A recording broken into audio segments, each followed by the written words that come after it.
Truth is, until very recently, I was quite happy going about my day without making videos of myself talking. But the arrival of generative AI has really put me on the spot. In my own mind, it's as if an alien ship landed right in front of me, causing a bizarre mix of excitement and fear and curiosity, even hope, but all around creating a larger sense of being in a new territory. And if you are following the news, you may have noticed that not a week goes by without a new announcement in the field that contributes to this feeling even more. Lieutenant, how would you handle this? We could try ignoring it, sir. I see. Pretend nothing has happened and hope everything turns out all right in the morning. Just a thought, sir. I've considered that. There's got to be a better angle. So after many months spent feeling this way, I finally decided to vent off on this topic and record my ramblings, accompanied with a showcase of some of the experiments I was doing with generative AI. Now, I won't be able to fit in everything I want in a single video, so if you're going to like this one, then please be sure to subscribe because there's going to be more coming out. This video is going to be my overview of generative AI, of its potential and promise, especially for creatives, as well as of the risks and some of the more philosophical implications of its arrival. But first things first, who am I? My name is Ilya, aka Elias Artista. I'm a Canadian-Ukrainian video games developer, digital artist, and a photographer. I've been doing 3D and environment art for video games for a little over 20 years now, pretty much since I was a teenager back in Kyiv, Ukraine. I have about a dozen titles behind my back, but I promise more about my career in game dev at some other time. For now, I think it's safe to say that generative AI will invade, or to avoid using a negative term, integrate into every aspect of my professional and creative life. And that realization alone makes the task of trying to understand what is even going on almost an existential one. I'm hoping that putting my thoughts on display like this would help me understand my own creative trajectory better preceding this transformational moment, as well as chart a new course ahead. I'm also hopeful that some of you will find it interesting along the way, or even simply relatable. Anyway, you will be the judge of that while I'm gonna try and do my best here, so settle up.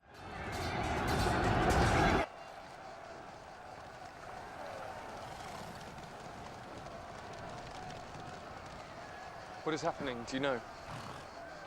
No idea.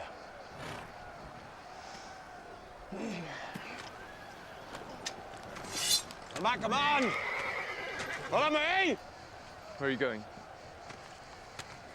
When in doubt, attack! To start, I want to address one of the bigger elephants in the room: jobs. Despite all of my apparent excitement about this technology, I am nevertheless reasonably worried about my job and my income being potentially disrupted by AI. If it weren't for the fact that I make video games for a living, I don't think I would even be talking here now. In a way, the decision to lay out my thoughts like this can be seen as part of the effort of simply trying to stay afloat. So what exactly makes me concerned?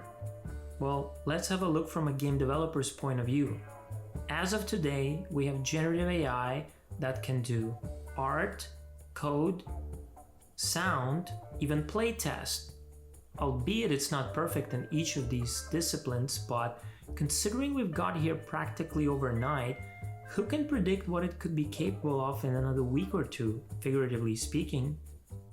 Okay, this may sound like a bit of a stretch, but at some point in a not so distant future, it could potentially generate fully functional games, playtest them using models trained on real players' expectations and playstyles, and voila, you'll have a perfectly polished game, which could maybe even be patched in real time based on Steam reviews or any other feedback sources. One of the talking points used by those who are trying to diminish the scale of the change that's looming is that AI is still just a tool and will require a human to operate it. Fair enough, I'm of the same opinion, but I just think they overestimate the number of operators that it would require to do it. Where previously you had departments, you could soon have just a couple of people curating, say, a dozen of AI agents doing all the work. So yeah, I'm reasonably worried at the prospects of losing my job to AI. And this worry is not only for myself. Every now and then I get to give an advice to younger people who are just getting into the field, and I feel it gets increasingly harder for me to do so. I'm just not sure anymore if these jobs will stay the same or stay at all. At least some of them might not. Learning how to draw, 3D model, animate, code, write stories, engineer sound, and write music takes a long time before you can get good enough to land your first real job. But at least having done so, you then open the doors for an exciting and, what's not least important, decent paying job. If you're lucky and talented, working in game dev can be a dream job. It has been for myself. One thing is certain in my opinion. This train will only be picking up more steam going forward. I sincerely hope that everyone will have enough time to prepare for whatever lies ahead. Now, driving away from Concern Town, I want to say that perhaps my most important observation so far, and the one that is simultaneously the most optimistic looking forward, is the fact that after I took a plunge into the world of generative AI, I did not lose even an inch of interest in doing photography, videography, or 3D art. Early on, I felt a clear distinction between AI and non-AI generated art in my mind.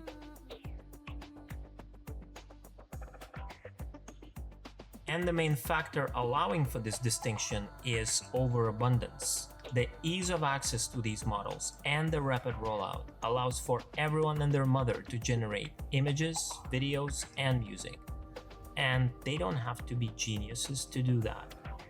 It's always easy to copy a prompt from somebody else by first looking at the result you're aiming to achieve.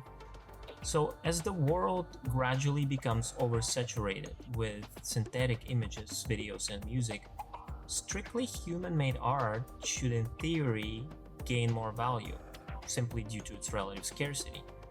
At least I hope it will. And there is also some anecdotal evidence to support this theory. For example, I noticed that people are a lot quicker to dismiss an image when they find out it's AI generated, despite that image looking impressive. And I find it with myself too.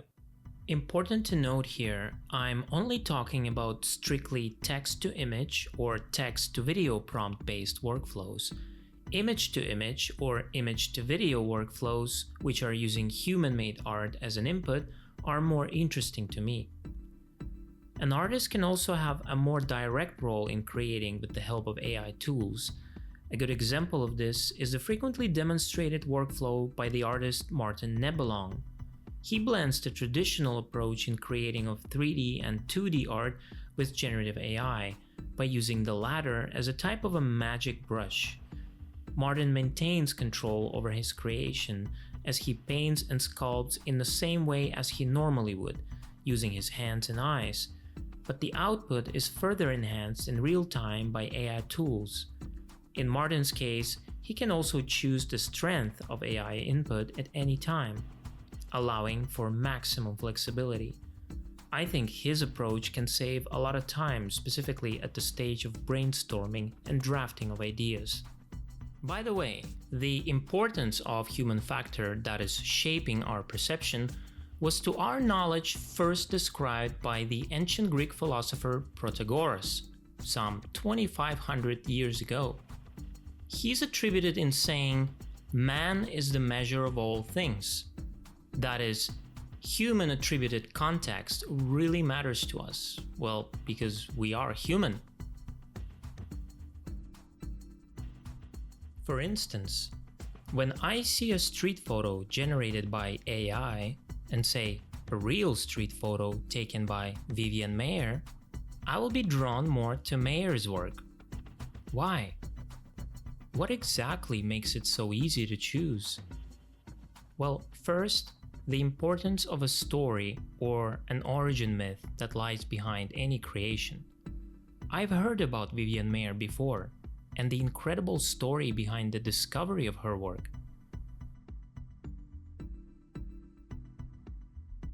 Second, relation to the human condition. I could see myself in some aspects of her photography. For example, in her apparent fascination with taking self-portraits in reflections. Or even contemplating her motives, like why she never spoke a word about her work to anyone. And finally, a third, rather human criteria influencing my perception, fairness. The precedence of her work and the fact that Maier's photos might have been used in training the AI models factors into my preference as well. And again, to bring it back to Protagoras, even if I didn't know anything about Vivian Maier, the mere fact of her being a person would make her work so much more interesting to investigate. So in the end, we have the overabundance of AI content and our predisposition towards the human element within each creation that draws a clear distinction between AI-made art and human-made art in my mind, and in the minds of probably a majority of people living today. So why do I even like it then? Why am I not in an anti-AI camp? So far, I've covered two worlds of AI and human-made art. But if you collide two of those worlds together, a third one will emerge. It is the world of pure alchemy, a world where transmutation and the principle of coincidentia oppositorum, or the union of opposites, reigns supreme. It is the world of unbounded curiosity and experimentation, and it is the world where I feel most at home in as an artist. Let's stick with this allegory of alchemy, because it allows me to see generative AI as one of the workbenches in my alchemical lab. What comes out of it will inevitably be thrown into the larger cauldron, along with the rest of the elements, sourced or produced elsewhere. And just like alchemists back in the day, I seek to conjure up something unexpected, surprising, and novel, all while having a good time doing it. And not to leave you hanging trying to decipher this metaphor for yourself, let me show you what my experiments with generative AI actually look like. As you've already heard, I tend to use my own art and photography as a starting point in these experiments. It's making it more interesting for myself and adding that human element into the mix. Let's start with turning real photos into short video clips. Using my personal photography as an input for image-to-video workflow. This allows me to revisit some of the moments that I've shot in real life over the years. Forever frozen in time, they are in a way brought back to life with a few seconds of believable simulation. In my opinion, it is both strange and wonderful, especially when it gets it right, like in this case. And here are some of the experiments with turning personal art into short video sequences. Once again, using a variety of tools for image-to-video processing, I'm choosing my own 3D and 2D art as an input.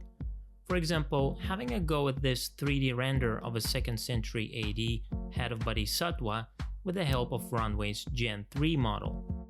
Here's another abstract render of an eye. The animation took a radical turn here. This is also ran through Gen 3 by Runway.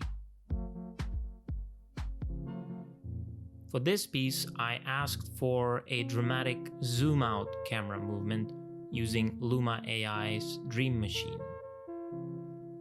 And here are 3 different results of the same digital art piece processed through Kyber AI.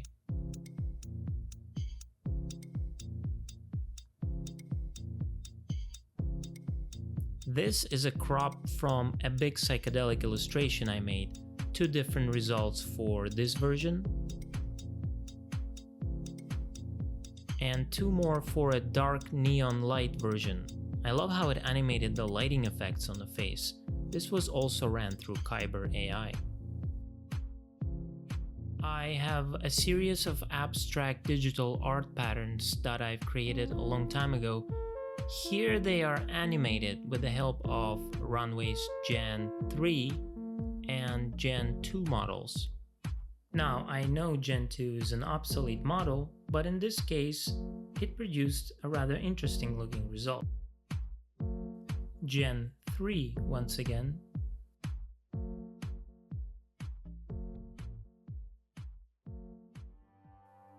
Using this render of ancient Buddhist sculpture one more time, I want to demonstrate another method that I use a lot while working with generative video. I call it layering. What it is basically is stacking multiple AI outputs together, obtained from the same source clip but using different styles or seeds.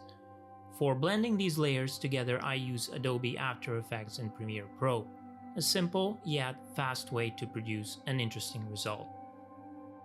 This right here is a self-portrait I created many years ago during my active days as a psychonaut. This illustration is really big, so I cropped out the face and fed it into Magnific AI to try and turn this piece into a marble mosaic of sorts. It worked just as I envisioned it. You can see individual bits of marble nicely put together, just like in the real mosaic. I'm not sure if blue or purple marble actually exists in nature, but even if not, we'll just pretend it was sourced on a different planet. And if I want to proceed and generate a video clip of this marble portrait, I can. Prompt it to include additional details such as bits of stained glass, gold, and precious stones. I think this is rather marvelous. As an artist, I find it is highly satisfying to see your work reimagined so effortlessly in a new form. Now, let's take this processed illustration and feed it alongside a few other images into Midjourney as image prompts, style, and characters. On the output, you'll be surprised with a new set of artworks, all containing an aspect of your own art in itself. The resulting mixture can be further guided by text prompts and animated.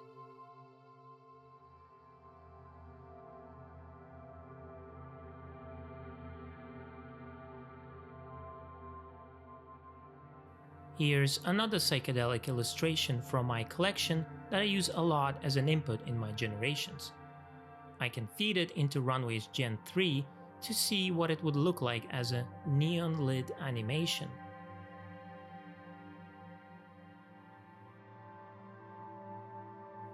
Or I can apply my previous recipe to this image and mix it up with a couple other images to produce another set of unique looking trippy artworks, which again can be turned into a short animated film in a matter of a couple hours.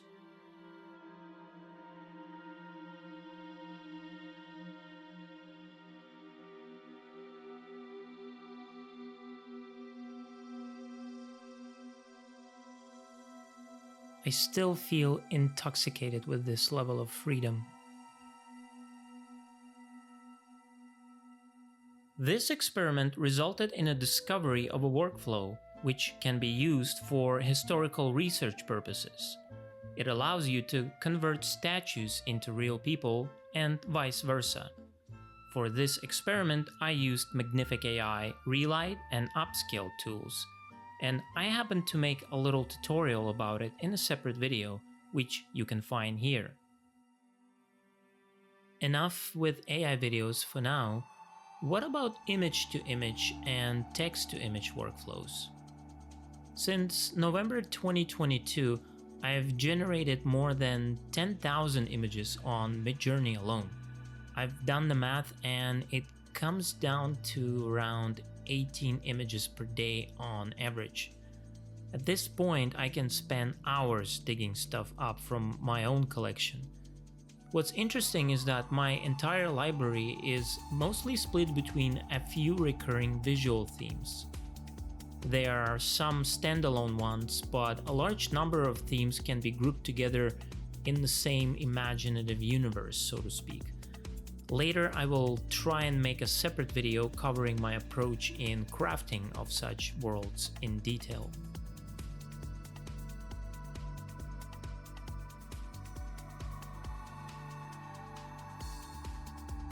But as a rule, I love generating standalone worlds that only have a few, often quite random characteristics.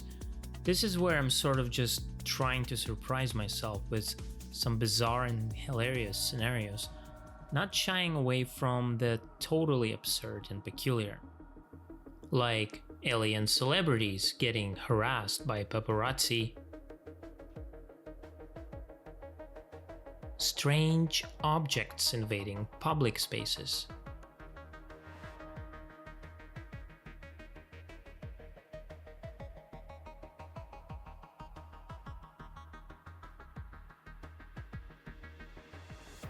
alien actors taking a break between the takes on film sets,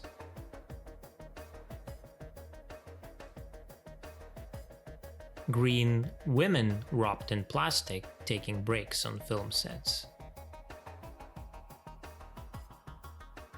I love to use plastic, foil, and other shiny and reflective materials on clothing.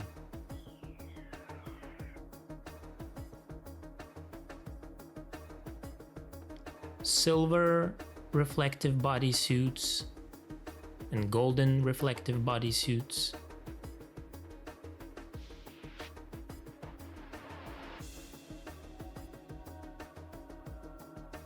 Transparent plastic again. Yeah, I'm a bit obsessed with plastic and cellophane, and I think I know why.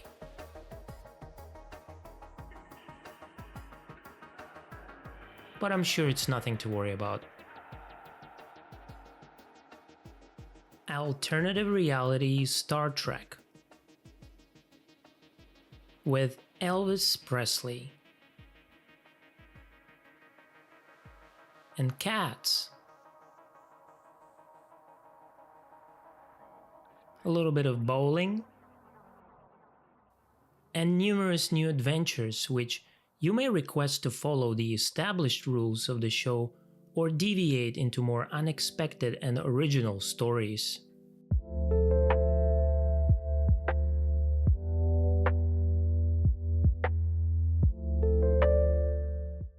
With the pace at which these models are getting better, I often think how it will affect even the way we consume entertainment going forward. I predict a potential shift towards hyper-individualized entertainment. Everyone will have their own private Idaho to play in, filled with custom-tailored and instantly generated entertainment, much like holodeck in Star Trek. Computer, this is Captain Picard.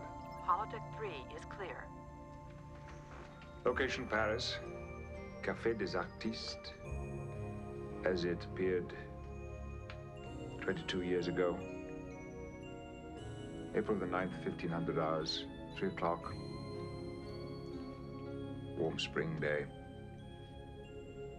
Program complete.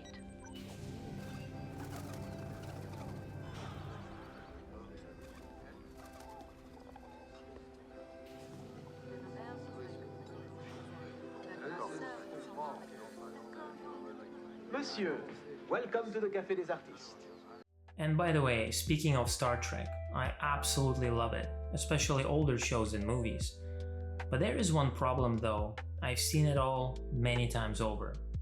So as soon as AI came on the scene, one of the first things I thought about was, what if I could just generate 50 more seasons of my favorite Star Trek shows? And this is not some wishful thinking anymore. I can't see it. We're right next to it.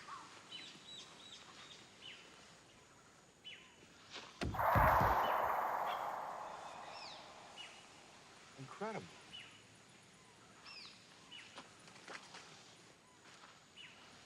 Still though, being social creatures, we get pleasure out of sharing and understanding culture with other people.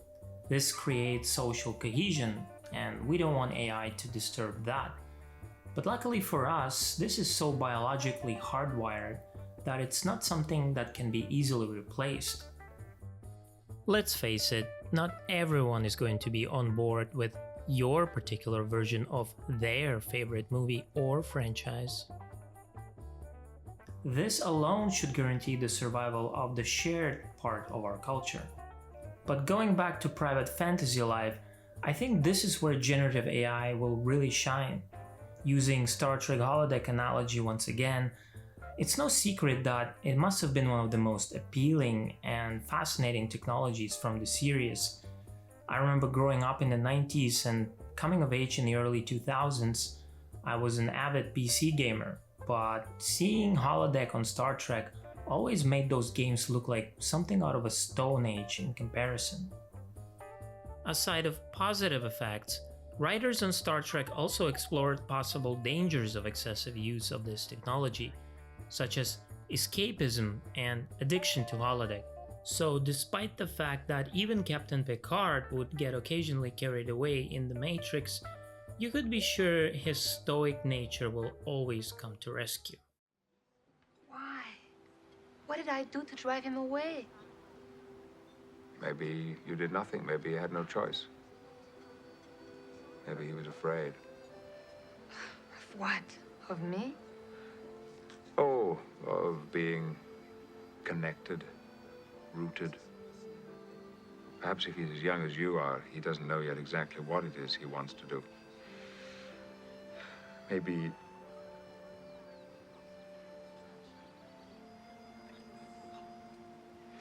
Enough of this self-indulgence.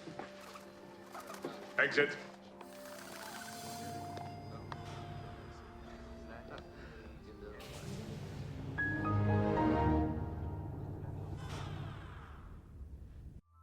I could never have assumed that out of all Star Trek technologies, I would live to see sophisticated AI and holodeck.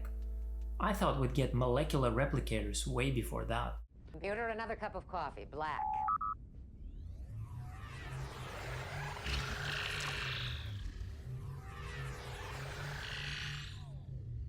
You can add replicators to your list.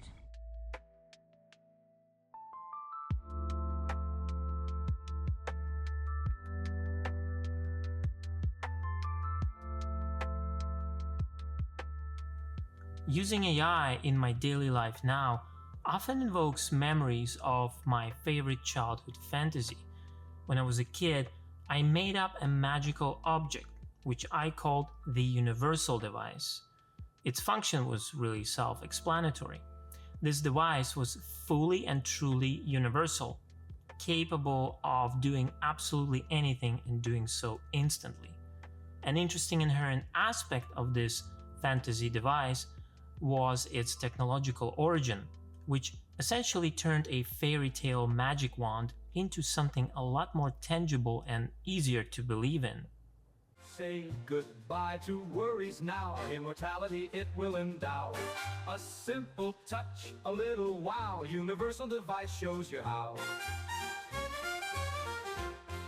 In the logic of my fantasy, obviously I was the sole proprietor of this magical device. In case with AI though, we have mass availability from the start, and I cannot yet fully imagine the consequence of billions of people having a 24/7 access to a highly intelligent personal assistant with the totality of human experience and knowledge at hand.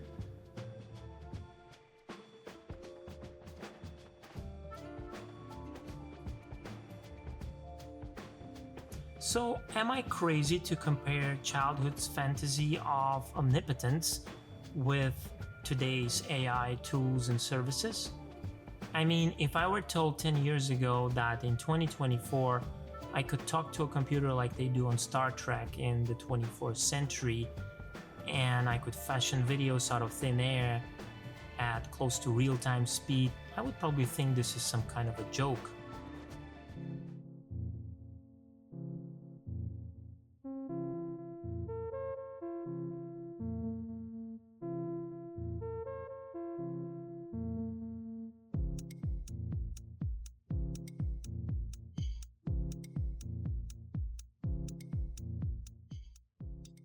The overall promise of AI is hard to overestimate.